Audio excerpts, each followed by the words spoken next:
di wax ni projet de loi yu am solo la parce que si li ñu nekk muy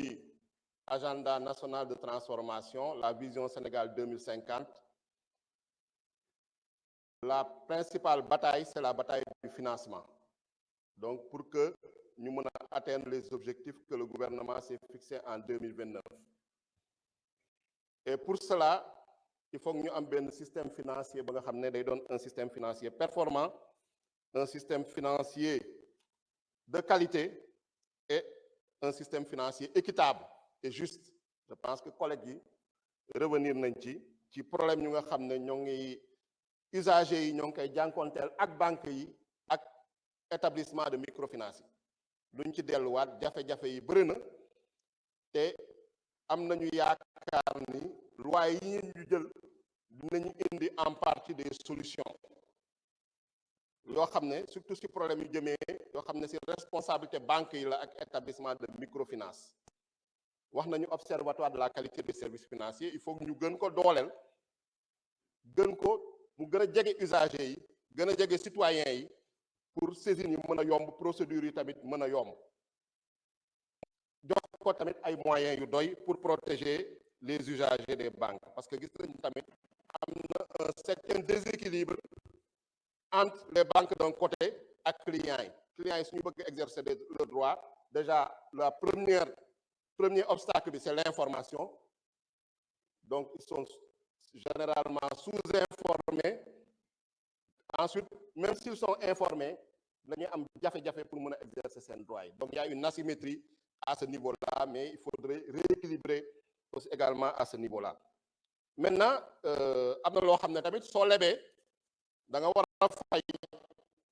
parce qu'il faut pas aussi qu'on fasse preuve de démagogie il y a beaucoup de mauvais payeurs et il faut aussi que Sénégalais yi ñu wax leen ñu prudent ak prêt yi ñuy jël parce que ku jël prêt en tout cas avec le régime de Bassirou Diomaye Faye au niveau des établissements financiers surtout établissement yu nga xam ne microfinance yoo xam ne état moo ngi koy promouvoir di nga fay donc sooy jël wala ngay soumettre projet na la leer ni projet yu ngay soumettre c'est des projets bancables ay projets yu réalistes la mais bañ a jël pour jël après nga am problème pour fay donc vraiment loolu tam bëgg nañu Sénégalais yi bàyyi ci xel également ñu protéger leen par rapport nag aux excès de ces établissements financiers donc agenda national de transformation bi yaakaar naa ni premier axe bi c'est l'économie compétitive nag pour que ñu am ko il faut que ñu am un système financier souverain il faut que ñu am un financement ba nga xam ne su ñun lay dépendre gis nañ ko récemment avec certaines suppressions de projets par des pays tiers notamment ay USAID yoo xam ne mu ngi ñu indil ay difficultés dans certains domaines secteurs sociaux donc il faut qu'on assure en tout cas la majeure partie de notre financement du développement c'est le cas également pour le financement aux acteurs privés lu may wax également gis naa fi benn collègue léegi di reprocher au président d'avoir reporté la séance dans des conditions yi nga xam ne moo ngi koy ñaawlu ma koy rappeler moom daaw ci jamono yii moo fi ñëwoon bëgg a reporter élection yi yaakaar naa reporter élection présidentielle moo gën a graaw fuuf reporter séance assemblée nationale te fii la ko defee ñu taxaw bëgg a ko opposé wu mu woo waa GIGN ñu génnee ñu soog a voté seen loi bi alhamdulilahi ba loi boobu jàllul parce que lu ñu bëggoon indi Sénégal ci instabilité créer Sénégal dictature indi le chaos heureusement yàlla àndu ci sénégalais yi ànduñ ci également suy leen di dégg dafay mel ni ñoom mosu ñoo nekk au pouvoir da leen di jaaxal sax dafa mel ni dañuy narguer les sénégalais te ñoom ñu si ëpp seeni patron yi bokk ay établissement financier lañu si seen bopp ñoom ay banques lañu des banques ambulantes donc monsieur le ministre na nga wax le président de la république reddition des comptes bi bu mu tàmbale na ci continuer sénégalais yi moom nañ xaar te yàqamti nañ ko pour xaalis boobu ñu rawale ñu jël ko delloo ko dans les établissements financiers je vous remercie. Merci beaucoup honorable député Mohamed Aïb Salim Daffé. Mes chers collègues, la liste des orateurs est épuisée. Monsieur le ministre des Finances et du Budget, vous avez la parole.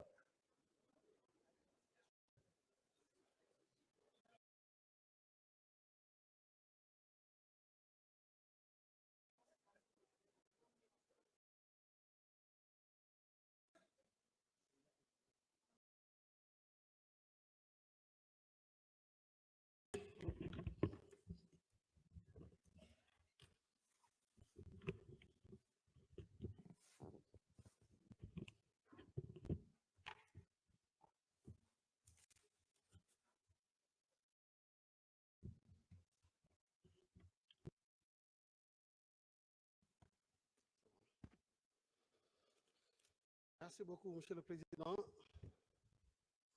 Mesdames, Messieurs, honorables députés, Monsieur le ministre du Travail en charge des relations avec les institutions, c'est encore un grand plaisir pour moi de me mettre devant vous pour échanger, discuter effectivement de ces deux projets de loi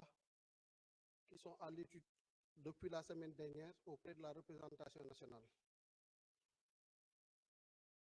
Avant d'entrer dans le vif du sujet, j'aimerais partager 3 constats, histoire d'apaiser par rapport véritablement à notre système financier, aussi bien les finances classiques que notre système mutualiste des finances. Le premier constat, excusez-moi, le premier constat que je voudrais partager, c'est la résilience du système. La résilience du système qui va avec l'attractivité de la place de Dakar.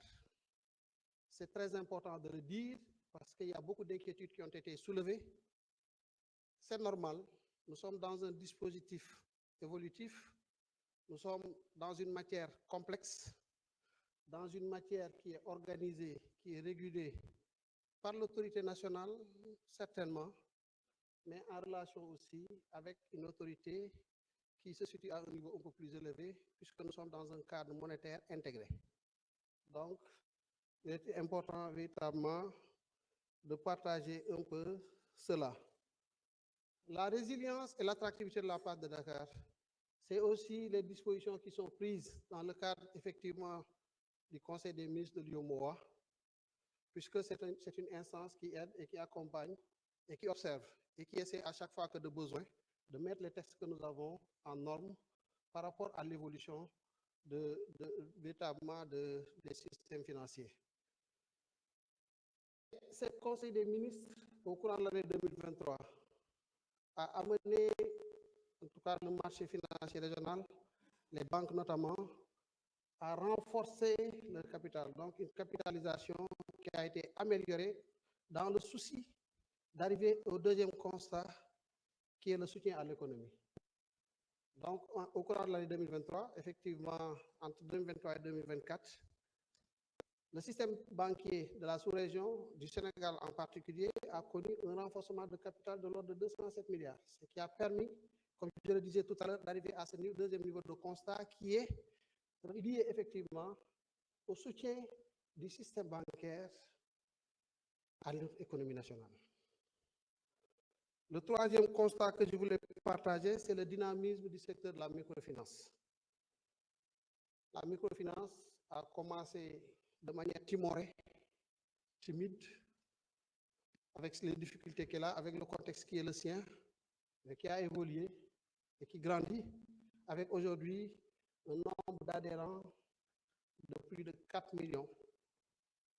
ce qui porte le taux véritablement de bancarisation à un peu plus de 20% optique demande et un peu moins de 40% optique offre. Voilà les 3 constats que je voulais faire avant de commencer, avant d'entrer dans véritablement la réponse aux préoccupations qui ont été soulevées. Je voudrais aussi dire, malgré tout, il y a des difficultés. Si nous sommes là, effectivement, à présenter 2 projets de loi dans ce sens, mais c'est parce que tout n'est pas rose. Les projets de loi essaient d'apporter des innovations, des ruptures. On ne va pas régler tous les problèmes. On ne va pas apporter des solutions panacées qui véritablement, définitivement, vont résoudre les préoccupations que les uns et les autres sont en train de constater avec nous et que nous-mêmes nous vivons, puisque étant véritablement des clients, des pensionnés au niveau de ces institutions, que ce soit des banques ou des institutions de microfinance. Mais nous allons y arriver. Nous avons mis en place un dispositif qui nous permet véritablement d'avoir un niveau de contrôle, et c'est ça l'une des innovations véritablement de ces textes, c'est de renforcer le pouvoir de régulation de l'autorité. Aussi bien l'autorité nationale à travers le ministère des Finances et les services compétents, que l'autorité véritablement monétaire, la BCEAO, qui s'est dotée d'une commission bancaire. Et aujourd'hui, les banques subissent une régulation, une surveillance, mais presque extrême. Et toutes les banques aujourd'hui de la place, non seulement de Dakar, mais des différentes places de la sous-région, à la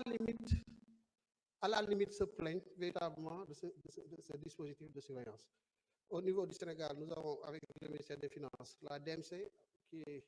le bras séculier de la Direction générale des secteurs financiers et de la compétitivité. Nous avons la Direction des assurances pour ce qui concerne ces secteurs, la Direction de la réglementation des systèmes financiers décentralisés, qui est toujours logée à cette Direction générale pour les institutions de microfinance. Mais au-delà, pour ce qui concerne la qualité des services financiers, nous avons l'Observatoire de la qualité des services financiers, qui est né il n'y a pas très longtemps, qui fait son chemin,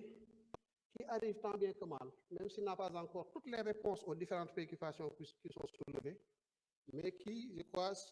sur un volume véritablement de plusieurs milliers de requêtes formulées par les usagers de ces institutions, est à un niveau de plus de 90%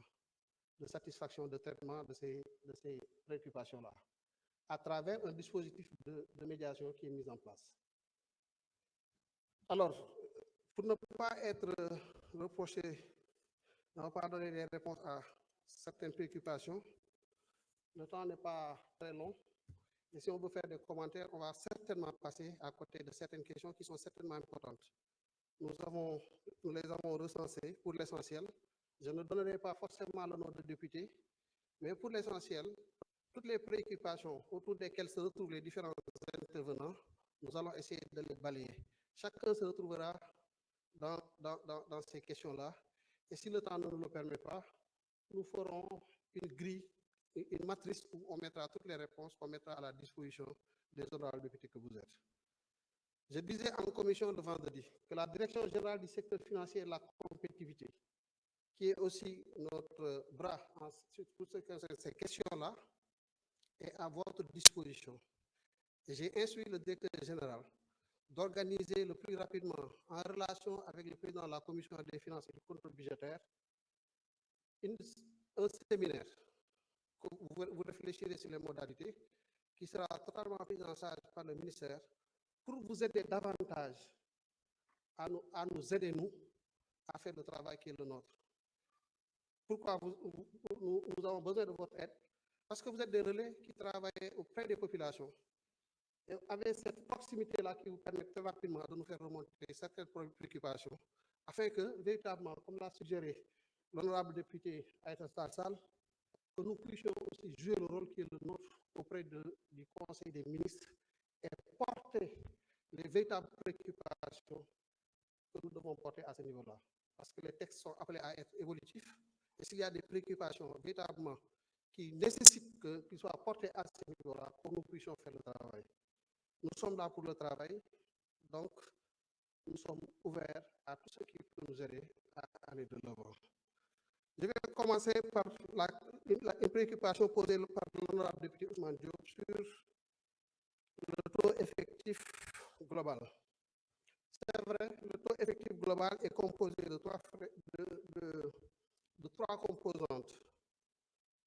qui déterminent véritablement la valeur réelle du coût du crédit. C'est le taux, c'est les coûts d'assurance,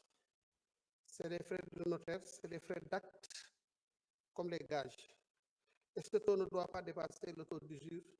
qui est de 15% pour le système bancaire classique, mais de 24% pour le secteur de la microfinance. Les banques sont obligées donc de communiquer, l'observatoire véritablement à disposer de toutes ces informations-là, une fois que le client en a besoin. Donc, les banques doivent effectivement faire ce travail-là. S'ils ne le font pas, c'est un manquement. Et si le manquement nous parvient, en tout cas au niveau de nos services, nous faisons prendre les dispositions pour que ce soit corrigé.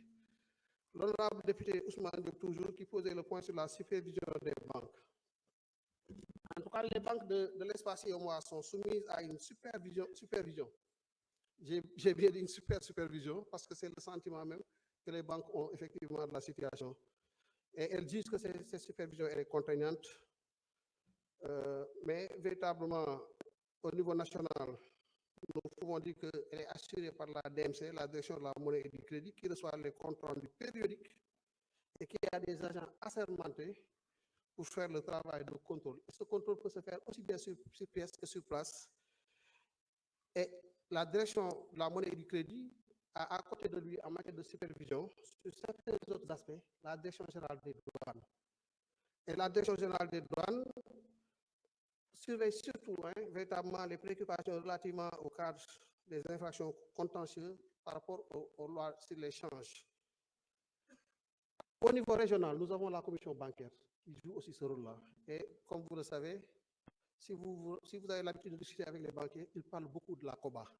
La COBA, ce n'est rien d'autre que la commission bancaire, mais qui talonne nos institutions financières pour les amener effectivement à respecter toutes les normes réglementaires que nous avons mises dans nos dispositifs internes.